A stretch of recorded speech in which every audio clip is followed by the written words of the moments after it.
In this video, I'm going to show you how to record with Nvidia GeForce Experience.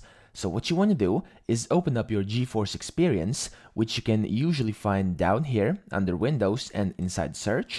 So you simply type in GeForce Experience, there we go. It's usually pre-installed already on all computers that have an Nvidia graphics card. So you want to open this up. And that's exactly what you're going to see. Now, if you're not logged in, make sure to log in or create an Nvidia GeForce Experience account, which is very simple to do. And now once you're in here, there's a simple way of opening this in-game overlay with which you can record any game you would like. Now, the easiest way to do it is simply by clicking up here where it says Open In-Game Overlay. Once you click on it, this is exactly what you're going to see. As you can see, it gives you an option to take a screenshot, to go into photo mode, or to get a game filter. Now we can also enable instant replay, so we can turn this on or do settings on it, so set it however you like to. But what we're really looking for right now is this record button over here, okay? Now, if you press this record button, two things will pop up. The first one being start and the second one are settings. Now, before you start recording, make sure to actually go into settings and play around with these, okay? Now, as you can see, you can set your instant replay length over here, which is what we were talking about before. Now, mine is set to 5 minutes. You can choose whatever you'd like. You can go up to 20 minutes, as you can see. And then quality, of course, you'd probably like it on high since you want a good video that you record, right? Most likely. Now, of course, lower quality videos will be less of a size and higher quality videos will be a bigger file, but that's usually not an issue since it's not an enormous file.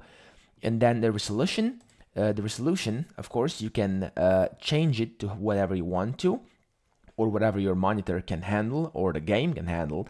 Now, in my case, I just leave it as in-game, so it records the same resolution as the game I'm playing. And the frame rate, I suggest you leave it at 60, okay? So it's going to look much cleaner than if you leave it at 30, okay? So I wanna set it at high, 60, and in-game. That's what I like the most. Now, the bit rate, depends, but I usually leave it on at 50, okay, and it does the job, okay. It's pretty good. Like 50 bit rate is good, but you can go up to 80 or maybe even 100 if you'd like to. Now you can play around with these settings a bit and see how it changes your recording. And now once you're done with this, you want to click save. There we go. And then yet again, when you want to record, you want to click here and then click start all, or click Alt plus F9. As you can see over here, it says Alt plus F9 to record, okay? And then the way you do this is simply click on it, and once you have a game open, so you have to be inside a game in order for you to be able to record this. As you can see, I'm not currently playing a game, so I can't record it. It says a supported game is required to use this feature, but once you are inside a game, you'll see that you are able to actually record, and once you press start, it's going to start recording the game for you. Now over here, you can also play around with the performance and then the microphone settings and camera settings, and of course the general settings over here. Now, what I want to mention here is the keyboard shortcuts.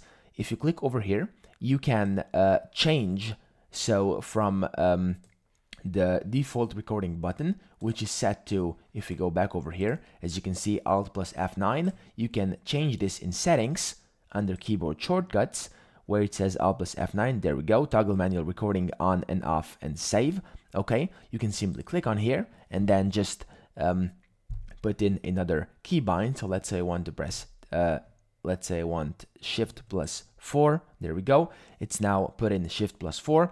And yeah, this is now the button set for recording. I'm going to reset the default since I don't really want it right now. But yeah, that's pretty much it. That's how you record any game you like using Nvidia GeForce Experience, and I hope this video helped you out.